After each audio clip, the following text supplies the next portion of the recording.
પોરબંદરના માર્કેટ યાર્ડમાં ચોતરફ ગંદકી જોવા મળી રહી છે, જેથી અહીં આવતા શહેરીજનોને ભારે મુશ્કેલી વેઠવી પડી રહી છે। આ બાબતે સામાજિક આગેવાન દ્વારા રજૂઆત કરવામાં આવી છે। પોરબંદર શહેરમાં અવારનવાર ગંદકીની ફરિયાદો ઉઠે છે, ત્યારે શહેરના માર્કેટ યાર્ડ ખાતે પણ ચોતરફ ગંદકી જોવા મળી રહી છે। આ યાર્ડમાં પૂરતી સફાઈના અભાવે ચોતરફ ગંદકી જોવા મળી રહી છે। આ ગંદકીને લઈને અહીં આવતા વેપારીઓ અને શહેરીજનોને પણ મુશ્કેલી વેઠવી પડી રહી છે। આ બાબતે પોરબંદરના સામાજિક આગેવાન દિલીપભાઈ મશરૂ દ્વારા મહાનગરપાલિકા તંત્ર અને યાર્ડના તંત્રને રજૂઆત કરી સફાઈ હાથ ધરવા માંગ કરી છે।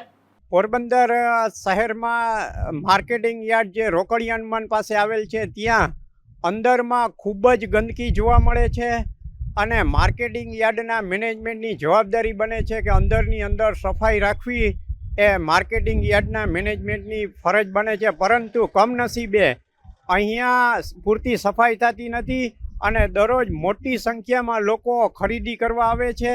અહીં પૂરતી સાફ સફાઈ હોવી એ ખૂબ જ જરૂરી છે।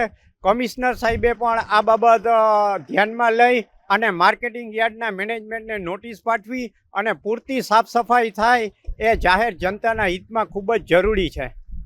યાર્ડના ફ્રૂટ અને શાકભાજી વિભાગ નજીક ગંદકીને લઈને મચ્છરો અને માખીઓ ઉપદ્રવ વધ્યો છે, ત્યારે યાર્ડનું તંત્ર સફાઈ સહિતની અનેક બાબતોમાં ઘોર બેદરકારી દાખવતું હોવાની અનેક વખત ફરિયાદો ઉઠી છે।